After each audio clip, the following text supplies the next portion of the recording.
sio mwingine ni mimi mhubiri wa habari njema Mtume Daudi Soloko, ambaye nimekuwa nikikuletea habari njema mara nyingi sana kwa njia ya radio. Tunamshukuru Mungu kwa ajili ya watangazaji wa radio hii na nyote mnaonisikiliza. Bwana Mungu awabariki sana. Pia ongereni kwa nyie mliofika mpaka siku hii ya leo. Bwana Mungu atubariki sana. Lakini nimekuja kwako na somo hili nzuri la baraka sana, ambalo somo hili ninataka kila mmoja apate kulielewa, pia liwe msaada kwake. Namba yangu ya simu ni 0759 89 33 59. Niombe mpendo, tunapotoa namba ya simu tunahitaji kukusaidia, lakini huduma ya kuandika message wakati mwingine sio nzuri sana, kwa sababu huo muda unaoandika message kuna watu wengi sana wanahitaji huduma. Ni bora ukapiga simu, tutakusaidia. Bwana Mungu akubariki kwa sababu ya ushirikiano wako. Tuombe kwamba usitubibu. Kukuombea tunakuombeeni, lakini piga simu tuongee, na wakati mwingine tukupe miongozo na maelekezo jinsi gani unavyoweza kushinda. Somo letu la leo linapatikana katika kitabu cha waraka wa kwanza wa Yohana mlango wa 4 mstari wa 14, mstari mmoja tu. Neno la Bwana linasema, na sisi tumeona na kushuhudia ya kuwa Bwana amemtuma mwana kuwa mwokozi wa ulimwengu. Narudia kwa msaada wa Bwana, na sisi tumeona na kushuhudia ya kuwa Baba amemtuma mwana kuwa mwokozi wa ulimwengu. Tuombe. Jehova Bwana Mungu wetu, wewe ni mwema na mwaminifu, Mungu wa baraka zote, Mungu ketie mahali pa juu palipoinuka sana. Tunakwenda kushirikiana na wasikilizaji wangu katika neno hili la baraka. Ninaomba Roho Mtakatifu akatuhudumie. Roho Mtakatifu akamguse msikilizaji wangu mahali popote alipo, kwenye gari lake, dukani kwake, nyumbani kwake. Roho Mtakatifu akamguse katika jina la Yesu aliye hai. Na achilia usikivu wa kiroho juu yake, na achilia utii wa kiroho juu yake. Roho Mtakatifu akalifikishe neno hili ndani mwa kila mmoja wetu kwa viwango vikubwa sana, katika jina la Yesu naomba nikiamini yote, amen. Bwana Yesu asifiwe. Neno la Bwana linaanza kwa maelezo aliyoyatoa mtumishi wa Mungu Yohana, ambaye alikuwa miongoni mwa mitume waliotembea na Yesu. Kwa kama tukitaka kusema ni shahidi mwaminifu wa Yesu, kwa sababu yeye alimuona Yesu, pia yeye aliishi na Yesu. Yohana huyu ndiye mwandishi wa kitabu cha Yohana Mtakatifu. Pia inasadikika kwamba ndiye mwandishi wa nyaraka hizi tatu za Yohana, tena mwandishi wa kitabu cha Ufunuo. Kinachoweza kuthibitisha haya yote ni vina vya uandishi wake, anavyo staili yake ya kuandika au mfumo wake wa uandishi. Yohana anasema, sisi tumeona na kushuhudia ya kuwa Baba amemtuma mwana kuwa mwokozi wa ulimwengu. Neno hili jema sana. Yohana anasema sisi tumeshuhudia, tumeona na kushuhudia ya kuwa Baba amemtuma mwana kuwa mwokozi wa ulimwengu. Sisi, Yohana anasema sisi, manake sisi ni wingi, sisi na yeye akiwemo kati ya wale sisi. Anasema sisi tulishuhudia, tukaona. Yale tuliyoyaona yalitupa kufahamu yale Yohana aliyoyaona, akiwa pamoja na Petro, akiwa pamoja na Yakobo, akiwa pamoja na Yohana, akiwa pamoja na Marko, akiwa pamoja na wanafunzi wote na kina Tomaso. Anasema yale tuliyoyaona kwa Yesu yametupa kushuhudia mambo makubwa sana kwa Yesu. Yale tuliyoyagundua tukiwa na Yesu. Unajua, tunapomzungumzia Yesu ni vizuri sana kumuelewa Yesu. Biblia inasema, Yohana anasema sisi tumeona sisi tumeona na kushuhudia. Yohana anasema tumeona kwa macho yetu na kushuhudia matendo kwamba Mungu amemtuma mwana awe mwokozi wa ulimwengu.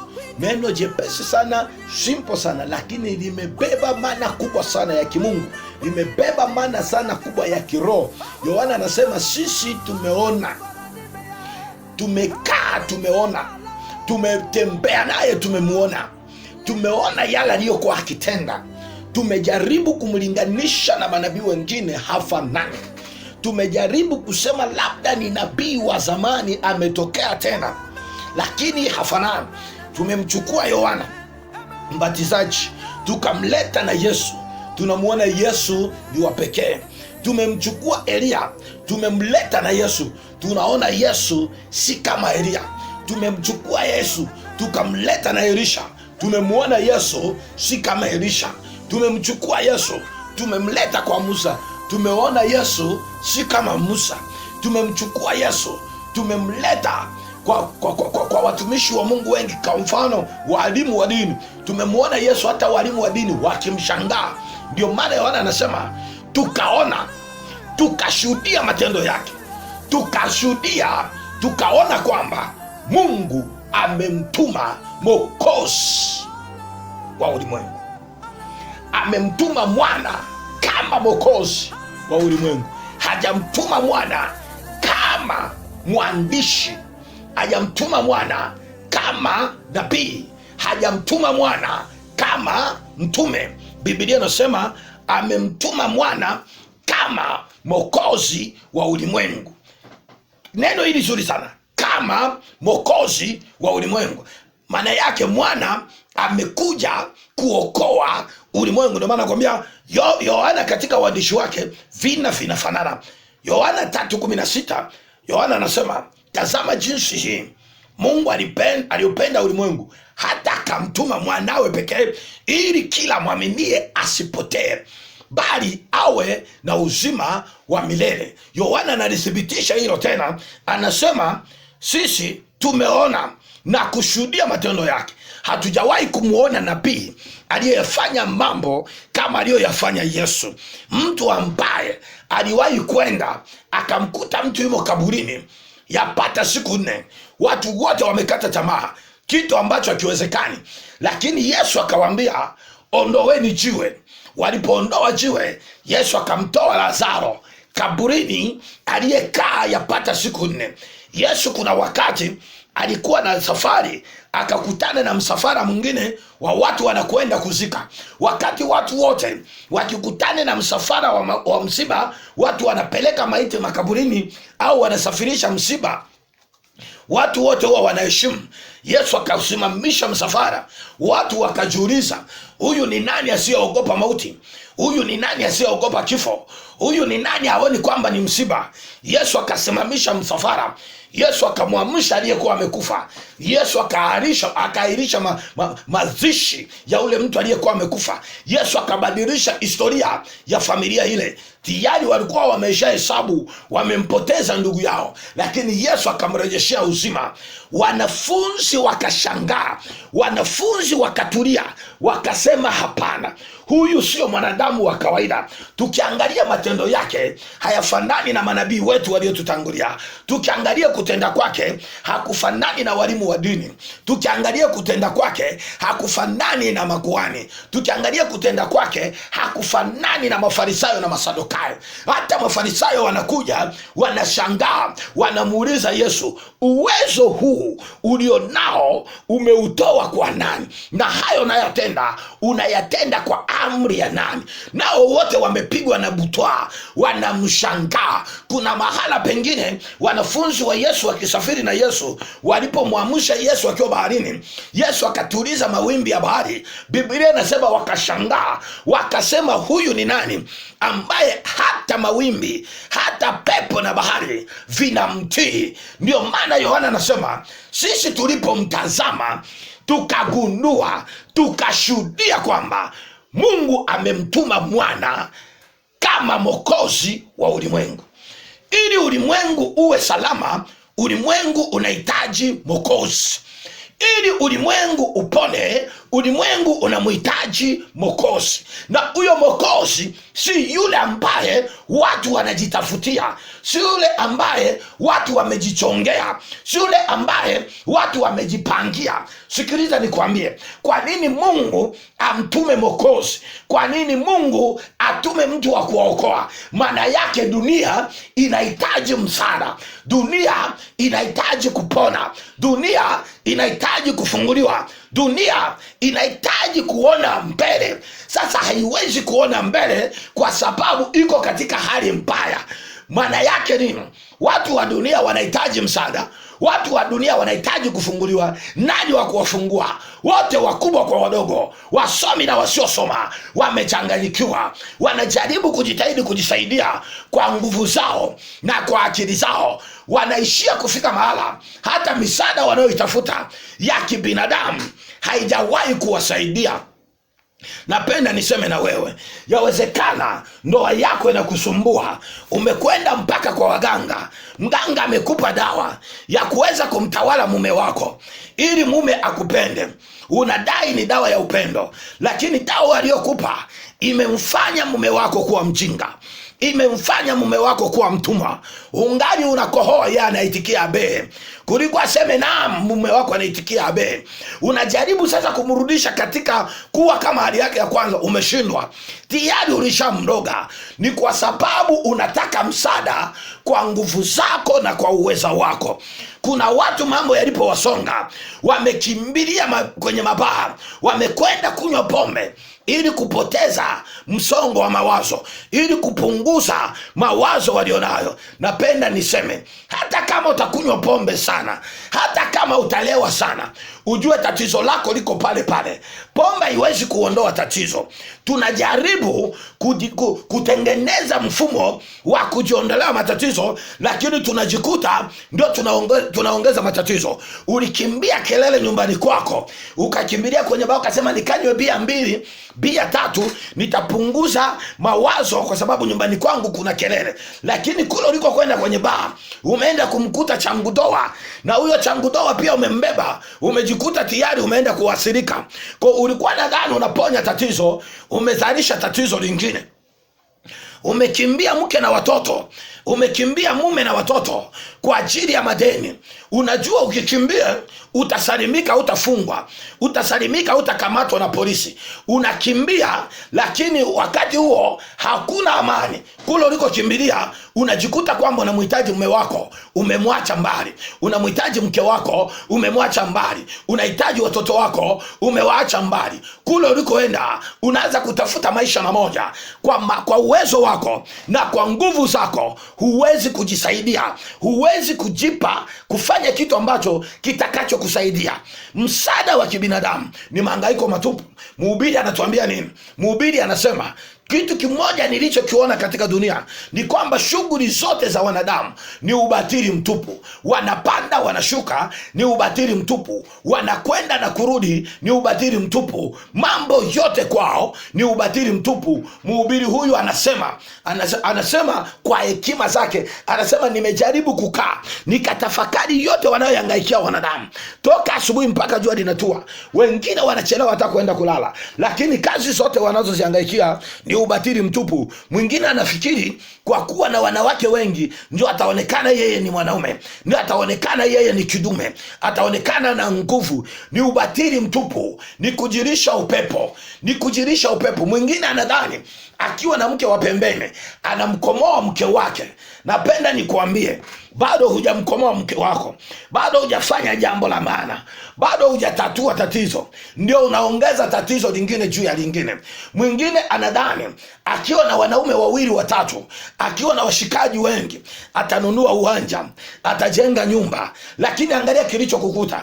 Umepata washikaji wote hao, hakuna hata mmoja aliyekusaidia. Wengine wamekulagai, wengine wamekudanganya, na mwenye aliyekununulia uwanja amekuambukiza na ukimwi. Ulidhani utanunua nyumba, umenunua ukimwi.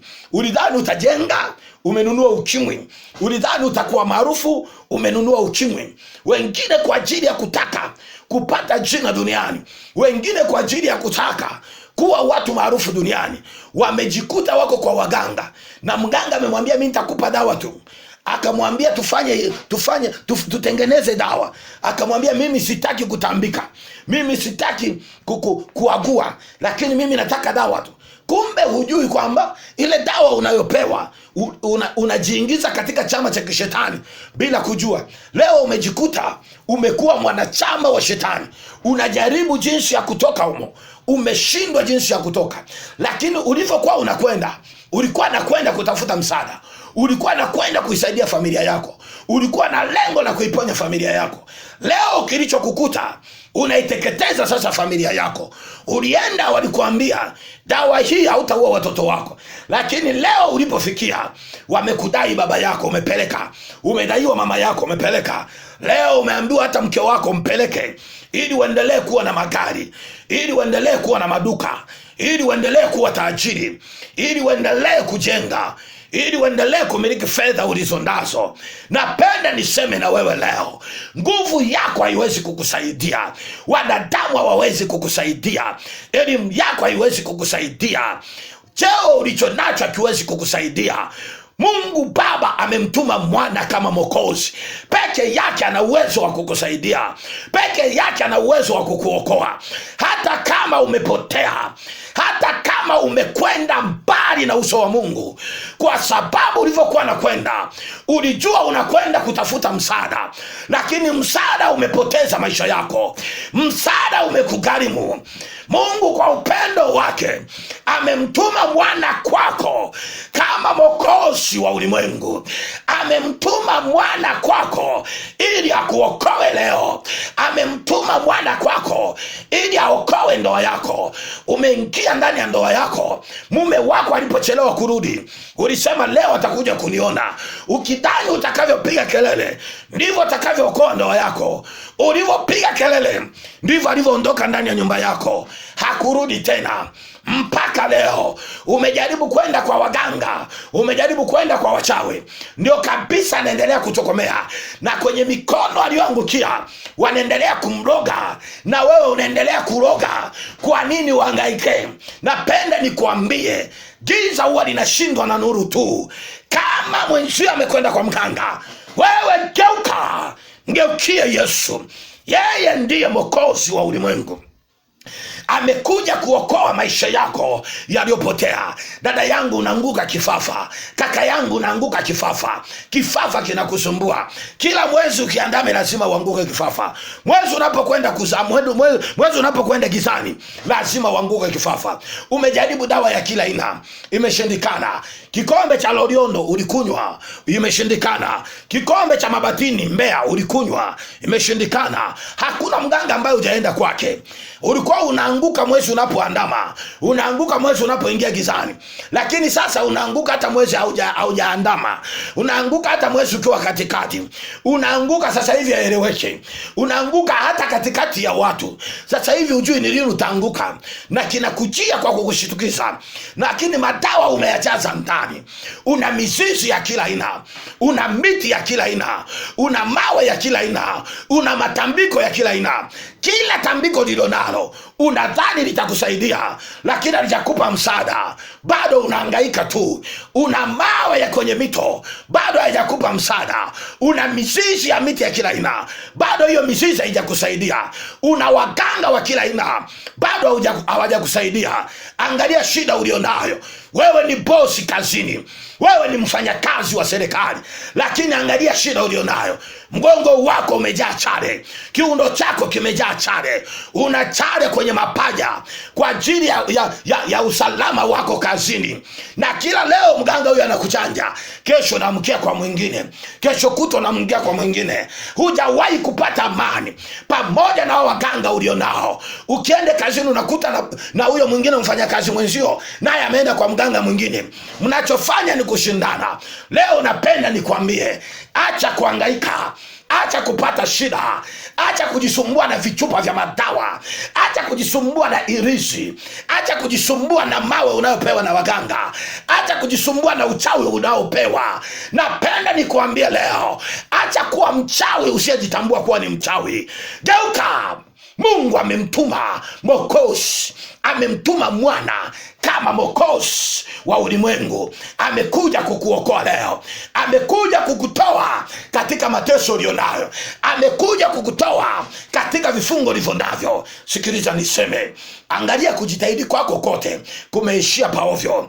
Angalia hali yako ilivyo, ndugu yangu, na elimu yako. Umesoma na vyeti vyako vizuri, lakini unatafuta kazi hupati. Umeenda kwa mganga, amekupa maji uoge. Umekwenda tena mganga, msomi mzima anayekupa maji, hata elimu ya form 4 hana, hata ya darasa la 7 yenyewe tuna mashaka nayo, hata la 7 inaonekana hakumaliza, lakini anakupa maji, anakuambia nenda kaoge njia panda. Na njia panda anayochagua sio ya porini, hapana.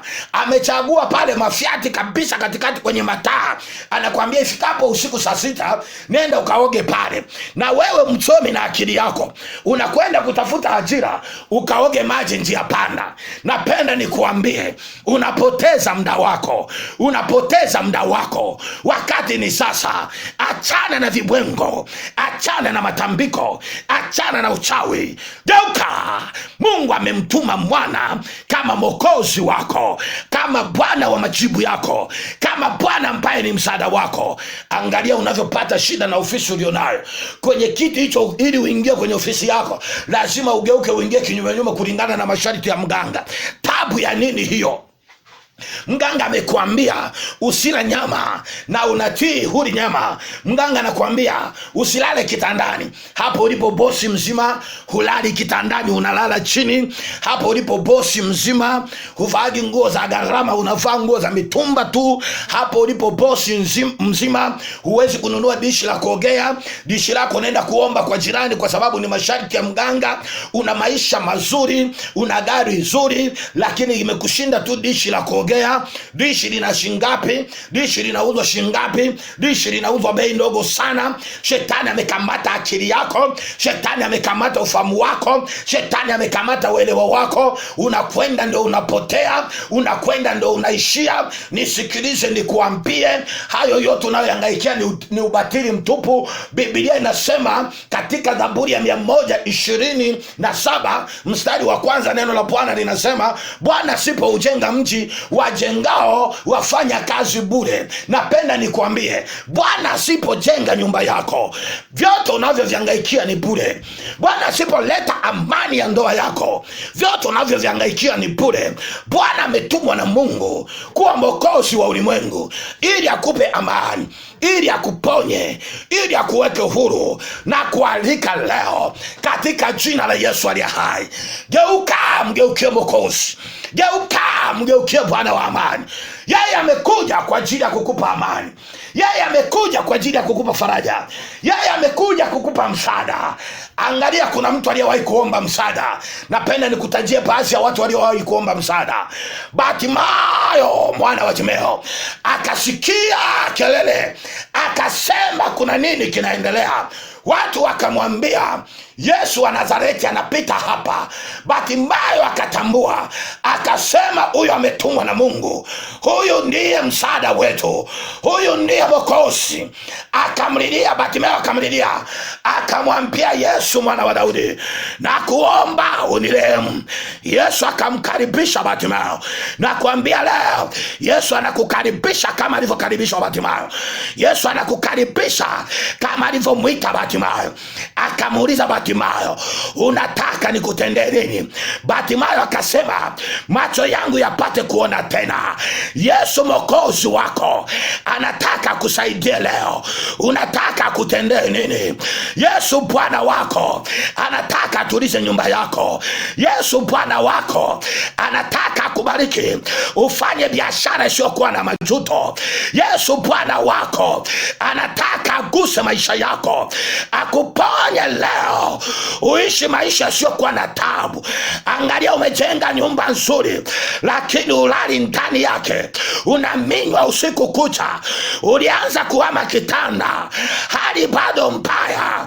Ukaanza kulala kwenye uvungu wa kitanda, hali bado mbaya. Ukahamia sebuleni, hali yako bado mbaya. Umekimbilia kwenye chumba cha watoto, bado hali mbaya. Umekimbilia kwenye chumba chumba cha mjakazi wako, hali yako bado mbaya, unalala jikoni, hali yako bado mbaya, unaminywa tu. Sasa hivi umehama, unalala kwenye store, hali yako bado mbaya, umehama na store, unalala kwenye chumba cha mbwa kwa sasa hivi. Napenda niseme na wewe, ulihama vyumba kwa sababu ya kuminywa. Sasa hivi umeacha nyumba yako nzuri, umekwenda kwenye nyumba ya kupanga. Una nyumba umeacha wapangaji, umekimbilia kwenye nyumba ya kupanga. Yesu Mwokozi wako amekuja leo. Yesu Mwokozi amekuja. Kazi yake ni kukuokoa, kukurejeshea furaha yako, kukurejeshea amani yako, kukurejeshea furaha uliyoipoteza. Shetani amekuibia amani, shetani amekuibia furaha yako, shetani amekuibia nguvu yako, shetani amekuibia uchumi wako, shetani amekuibia wapendwa wako. Una mwanao unamtafuta mpaka leo hujawahi kumpata, hujajua alikokimbilia, hata namba yake ya simu haunayo. Umewauliza marafiki zake, hakuna wanaojua alikoelekea, hata wewe hujui alipo. Unalia usiku na mchana, umeenda kwa masangoma, wamekutabiria uongo, wamekufungia na dawa.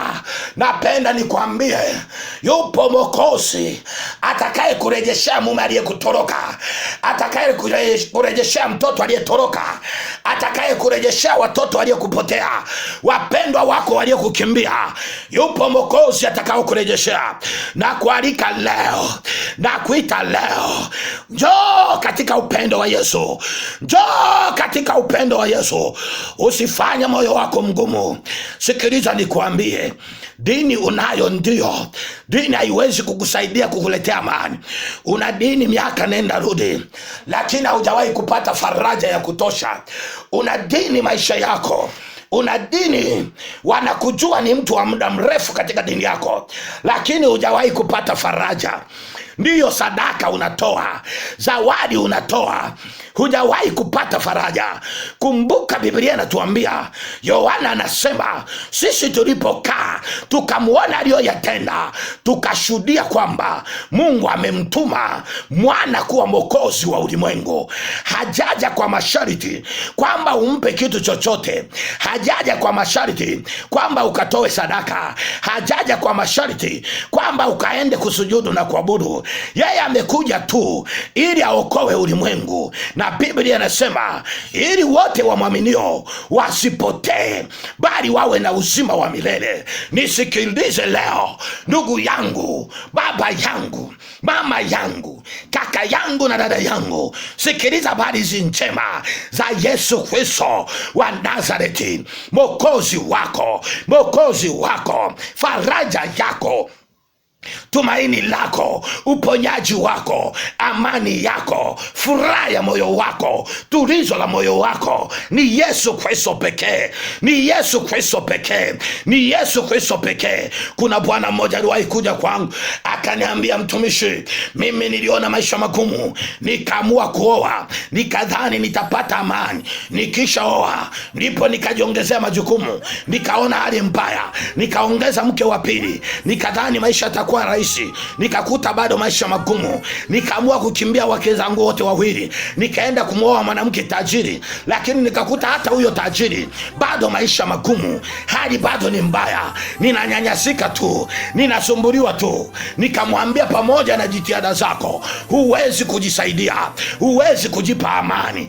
Amani haitoki kwako. Yupo Bwana wa amani tunayesema habari zake, si mwingine, ni Yesu wa Nazareti, si mwingine, ni Yesu Kristo Mwokozi. Kubali leo, mwachie nafasi akupe amani, mwachie nafasi aponye ndoa yako, mwachie nafasi aponye afya yako, mwachie nafasi aponye mume wako, mwachie nafasi amponye mkeo, mwachie nafasi aponye biashara yako, mwachie nafasi aponye shamba lako, aponye nchi yako, aponye ofisi yako, aponye mtaa wako, aponye makazi yako, aponye kwenye kaya yako, akuponye, akuponye.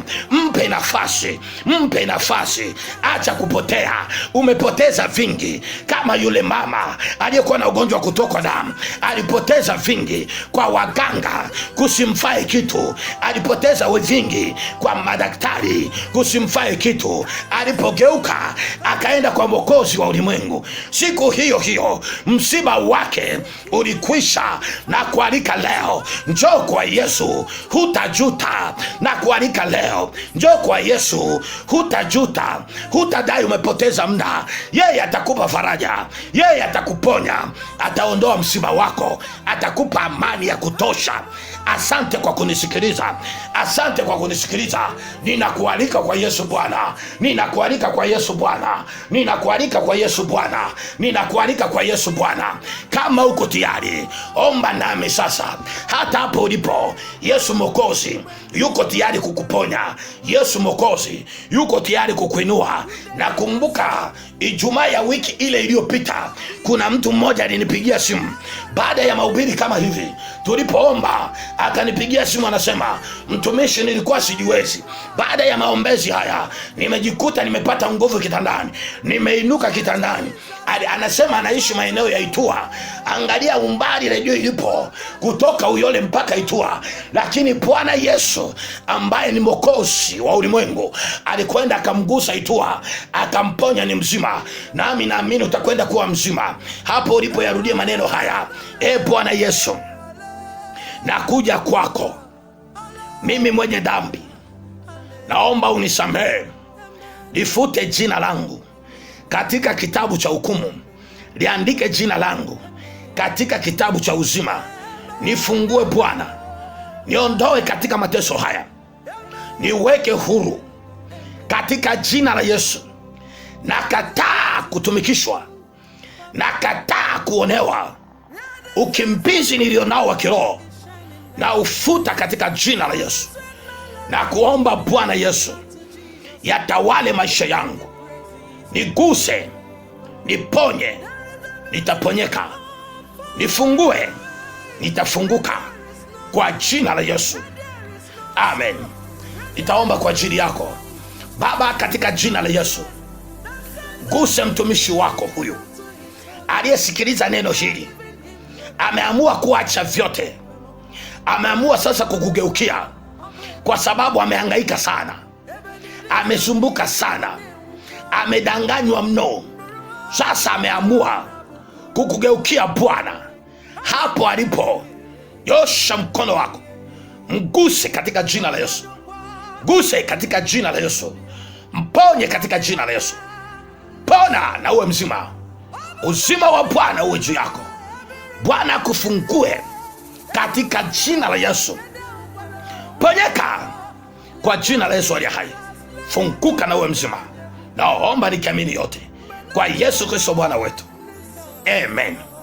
Jaribu kuangalia mwili wako, angalia viungo vya mwili wako.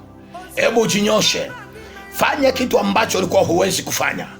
Bwana ametenda jambo kwako, Bwana ameshakugusa. Piga simu tusikie ushuhuda ambao Bwana ametenda kwako. Namba yetu ni 0759893359. Narudia namba 11, 0759893359. Nipende pia kukukaribisha katika huduma yetu, mahali ambapo Bwana anaendelea kuponya watu wake na kuwafungua. Nikukaribishe sana katika ibada nzuri ambazo tunazoendelea nazo hapa makao makuu ya Perfect. Karibu sana. Ibada yetu ni siku ya Jumanne jioni saa 10 tuna Bible study. Alhamisi tuna Deliverance Day, tunaanza saa 9:30. Ni maombi ya ufungulivu, uponyaji. Ukiwa na shida na matatizo yote yale, Bwana anatenda. Jumapili tuna ibada 3. Ibada ya kwanza inaanza saa 2 kamili, ni ibada ya Kiingereza, inaisha saa 3:30. Ibada ya pili inaanza saa 3:30, inakwenda kuisha mpaka saa 7. Ibada ya pili. Ibada ya tatu inakwenda kuanza saa 10 jioni, Karibu sana. Bwana Mungu akubariki. Na kuhusu counseling, milango yetu ipo wazi kila siku.